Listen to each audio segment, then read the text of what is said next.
संयुक्त राष्ट्र में भारत के स्थायी प्रतिनिधि टीएस त्रिमूर्ति का बयान। टीएस त्रिमूर्ति ने कहा, हमें पूरी उम्मीद है कि रूस यूक्रेन के बीच शत्रुता खत्म होगी और बातचीत से हल निकाला जाएगा। रूस और यूक्रेन के बीच जंग जारी है। यूक्रेन के कई शहरों में रूसी सैनिकों का हमला। कीव और खार्किव में रूसी सैनिकों ने गोलीबारी की है। रूस यूक्रेन के बीच युद्ध जारी है। रूसी हमले के बाद यूक्रेन की ओर से यह बयान दिया गया है कि रूसी हमले में अभी तक 1585 लोगों की मौत हुई है। यूएनएससी की बैठक में अमेरिका का बयान। अमेरिका ने कहा, यूक्रेन में जैविक हथियारों पर कोई लैब नहीं है। रूस झूठ फैलाने के लिए बैठक का इस्तेमाल कर रहा है। यूक्रेन में युद्ध को सही ठहरा रहा है रूस। हरियाणा वासियों की यूक्रेन से वतन वापसी का सिलसिला जारी है। यूक्रेन से रेवाड़ी लौट चुके हैं 51 नागरिक और अभी तक वापसी हो चुकी है। एक नागरिक का लौटना अभी बाकी है।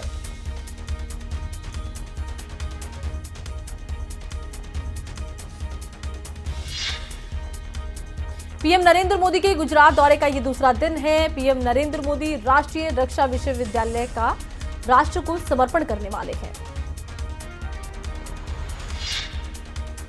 यूपी के सीएम योगी आदित्यनाथ का आज दिल्ली दौरा होना था, लेकिन अब ये दौरा कल होगा, ये जानकारी सामने आई है।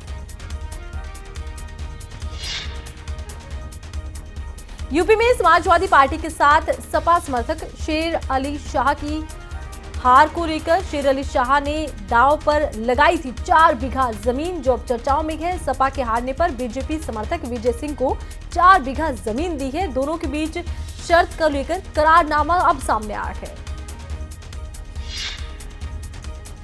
आप विधायक दल के नेता चुने गए भगवंत मान और विधायक दल के नेता चुने जाने के बाद राज्यपाल से मिले हैं भगवंत मान। 16 मार्च को भगवंत मान सीएम पद के लिए शपथ लेंगे। 16 मार्च को पंजाब के कई विधायक और मंत्री भी शपथ लेने वाले हैं। पंजाब कैबिनेट में मुख्यमंत्री समेत कुल 17 मंत्री शामिल होंगे।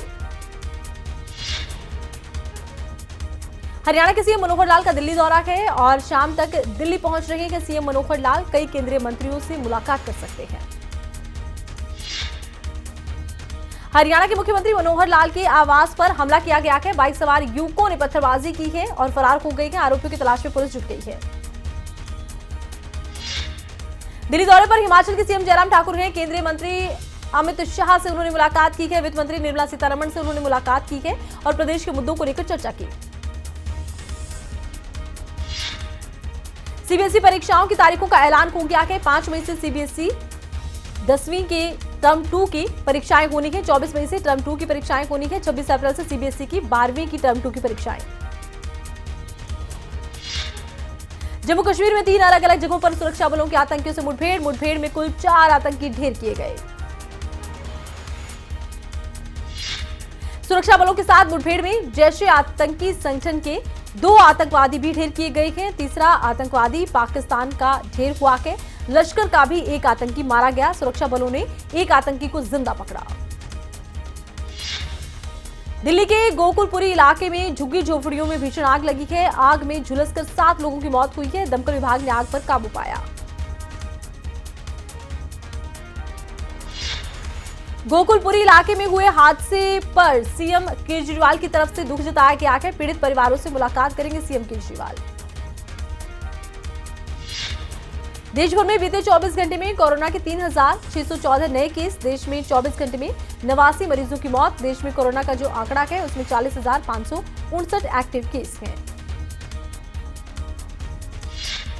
बल्लभगढ़ के सेक्टर 64 के एक घर के बाथरूम में अजगर मिला, जिससे हड़कंप मच गया। 7 से 8 फुट लंबाई अजगर बताया जाता है।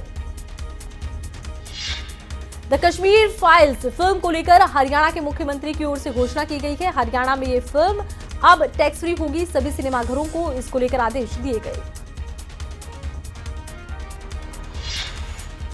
फतेहाबाद में बाइक चोरी की लाइव तस्वीरें सामने आई हैं। बाइक लेकर ये चोर फरार होते दिखे। गली में लगे सीसीटीवी में कैद हो गई पूरी घटना।